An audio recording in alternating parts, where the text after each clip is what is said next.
Yeah, it was at Principal Park here in Des Moines, Iowa. I haven't been there in like maybe 10 years or so, maybe more.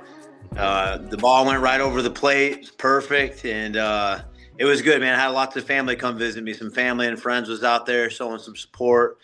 And just got to feel the vibes and energy of the Des Moines people, man. The heart that pumps this nation. It's my people. Mm-hmm. It's very good. Yeah. Excited, just thrilled, grateful. You know, it's a super blessing to be here, and you know Iowa deserves this, man. They deserve to see some really good fights and have the UFC be here and the heart that pumps this nation. So it's incredible to be on the card and just how it all happened. You know, to getting to leaving the UFC, to doing boxing, to crawl up into bare knuckle, to snapping brawls and breaking jaws, and next thing you know, boom. I'm back in the UFC like I never left, so it's a tremendous blessing.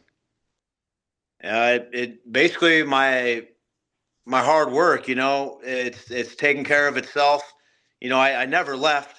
You know, it's not a comeback. This is a warning. You know, I've been crawling out of the well, you know, and I was left for dead. You know, and they forgot one thing about me, bro. And I've been fighting my whole fucking life, so.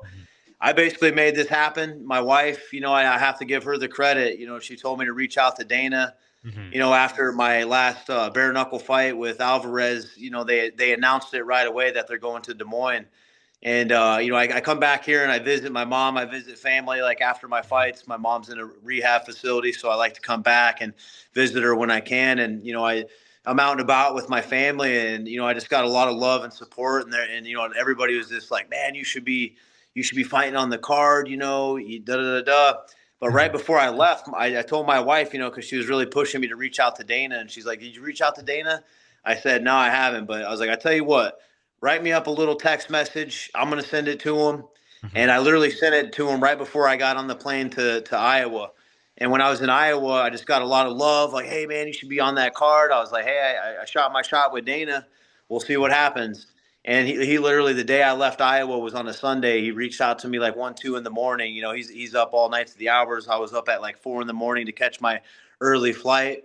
And I got a message from him, you know, and I hit him up. We started talking. He's like, "I'm going to have Hunter get a hold of you." Hunter got a hold of me.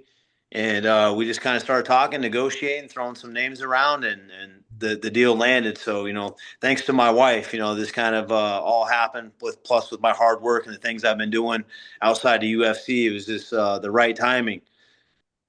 Welcome. He's a body bag, punching bag. I'm going to put a toe tag on him come Saturday night. I don't care about him. I'm focused on me being the absolute best. It doesn't matter who shows up that night. I just worry about me, bro, being fast, being ferocious, being malicious, being vicious, being the Jeremy Little Heathen Stevens that I was born and bred to do. I'm going to do big business this year. And I've already been on my way, making my staple. I've been turning delusions into reality. And Saturday night, it's just one more brick in the empire of Jeremy Stevens. I want it all, brother. I want it all. That's right up my alley. Everything you just said. You know, I want to be in the UFC, BKFC. I'm changing the game like Lucky Luciano of the Mafia. You know, there's only 3 people who've kind of broken the matrix in the UFC. That's Conor McGregor, John Jones, and then you're looking at the third guy to ever do it. I'm kind of doing something different. I'm doing business unusual. Mm-hmm. You know, one night, violence guaranteed right here in the 515. Violence guaranteed. Yeah, bare knuckles good. UFC's good. You know, I'm creating business unusual. I'm doing things my way, fighting only, you know, one fight contracts. I've crawled my way back from the dead. You know, people left me for dead, and I've earned every moment, every step of the way. You know, I reached out to the Godfather, Dana White, Hunter Campbell, and making business unusual happen. You know, like I said, turning delusions into reality. No one in the game's doing it like me right now.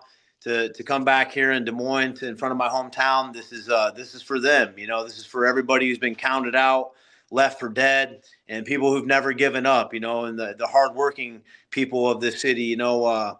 It's just my fighting style. It's a representative of all these people, bro, who've been shit on, counted, down and out, down and out, and just never gave up. And like I said, man, you throw a dart in the middle of the U.S., it lands in the heart of the U.S. It's literally the bullseye, the heart that pumps this nation. No one's got more heart than me. No one's doing what I'm doing. Like I said, bro, I've been snapping brawls and breaking jaws since '86. And come Saturday night, it's just one more brick in the empire of Little Heathen. Honestly, I don't really give a shit what Conor McGregor's doing, but I do know one thing. BKFC, UFC, you cannot fucking run from me, boy. I will hunt you down and I will fucking kill you. Pay me my money.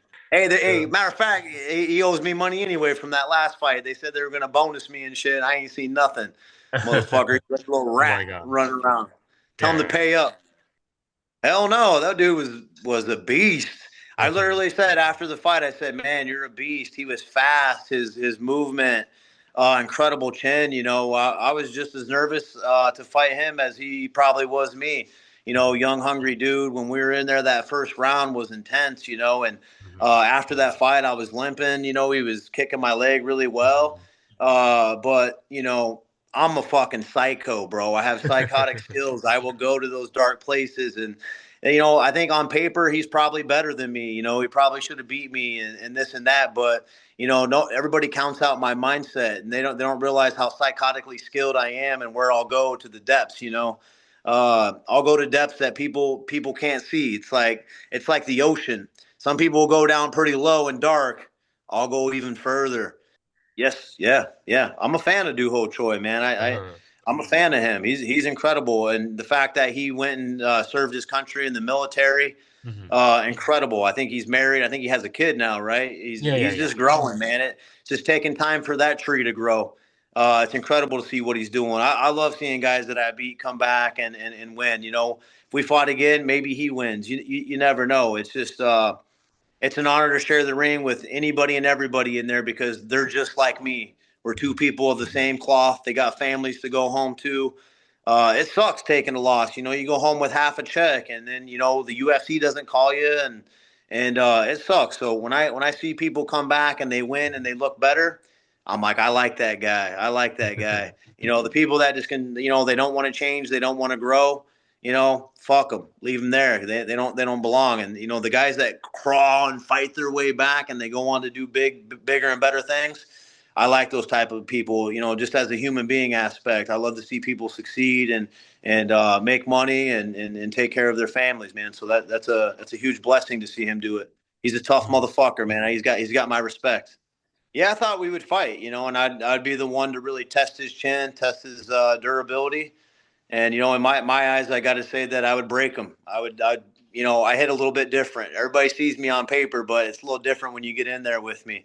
That would have been a great matchup, but I'm glad he's retired. I know he's taken some bad knockout losses.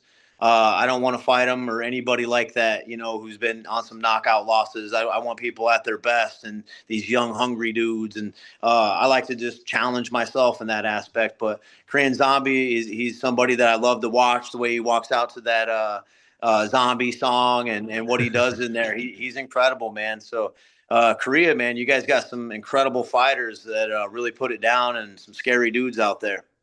Yeah, Chung Yun Lee, yeah, and Korean Gangster, yeah, all them guys. Those guys were tough. Yeah, they were tough. It was really cool, incredible to see their martial arts. Their stance, fast. They had good wrestling. They trained really hard.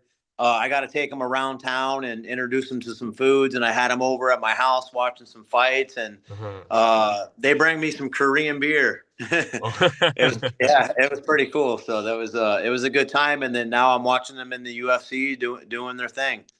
Tell them to come back. Yeah, he was really good. He kind of reminded me of that karate stance. He in really good balance, and he was a tough fighter. And I was like, yeah, you kind of remind me of him. And being from Korea, I thought maybe they had trained together. And I like the Korean fighters, man. Their stance and their balance, and they really embrace martial arts. And to see them have good wrestling, that definitely surprised me over there. And to see what they were doing, how they trained, and he was shredded. That guy, he was ripped. I was like, man, what the fuck's this guy eating? He's a buddy of mine. He's always welcome back to San Diego anytime. Hello, Korea. Thank you guys for all the support. Really appreciate it. I know I fought in a couple of your guys, but no hard feelings. Tune in. Catch his head. I'm going to try to send it to Korea for you guys. Catch it. I'll sign it later.